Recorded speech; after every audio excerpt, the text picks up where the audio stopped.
The soft hum of the airplane filled the cabin as Captain Michael Torres settled into seat 12F. He adjusted his olive green jacket, a quiet habit from years in uniform, while his 8-year-old son, David, buckled in beside him. It was a packed afternoon flight from Denver to Atlanta, business travelers typing away, families heading home after Thanksgiving. But for Michael, it wasn't just another flight.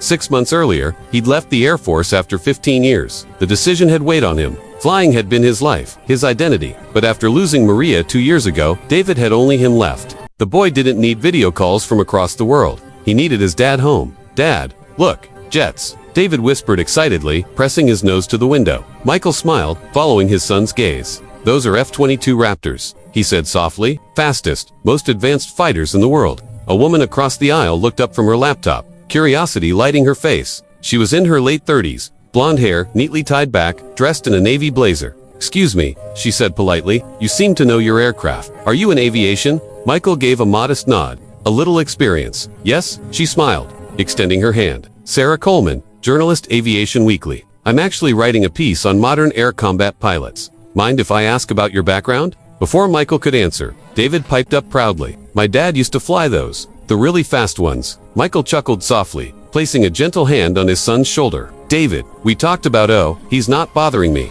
Sarah said warmly. "F-22s, huh, that must have been something." 8 years flying them, Michael replied, his tone calm and humble. Sarah's eyebrows lifted. "F-22s, you're part of an elite group, Captain. There are what? Fewer than 200 pilots in the world qualified for those." "Something like that," he said, slightly uncomfortable but appreciative of her knowledge. Just then, the captain's voice echoed through the intercom. "Ladies and gentlemen, we've been asked to hold for a few minutes. Military training in progress." Passengers began murmuring as sleek F-22s soared by above them, glinting silver in the sunlight. "Dad, they look just like yours," David whispered, eyes wide.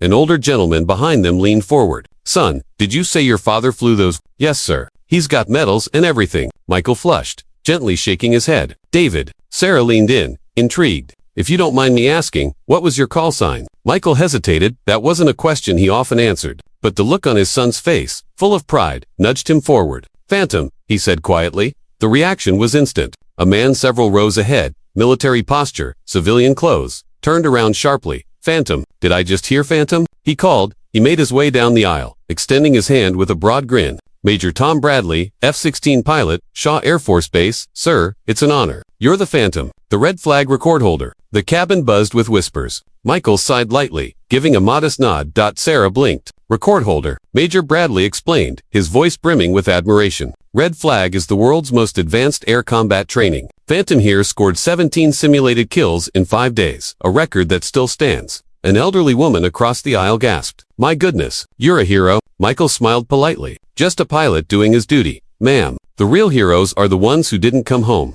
The cabin grew quiet. Respectful. Major Bradley lowered his voice. "Sir, may I ask, why leave the service? Pilots like you usually don't walk away."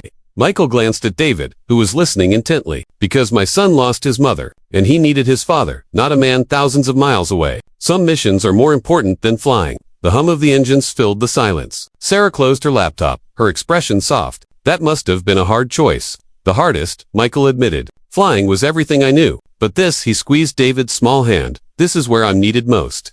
David smiled up at him. "I'm glad you came home, Dad." The captain's voice returned over the speakers. "Ladies and gentlemen, cleared for takeoff." Major Bradley stood, saluting slightly. "It's been an honor, Phantom. If you ever decide to teach again, I know pilots who'd line up to learn from you."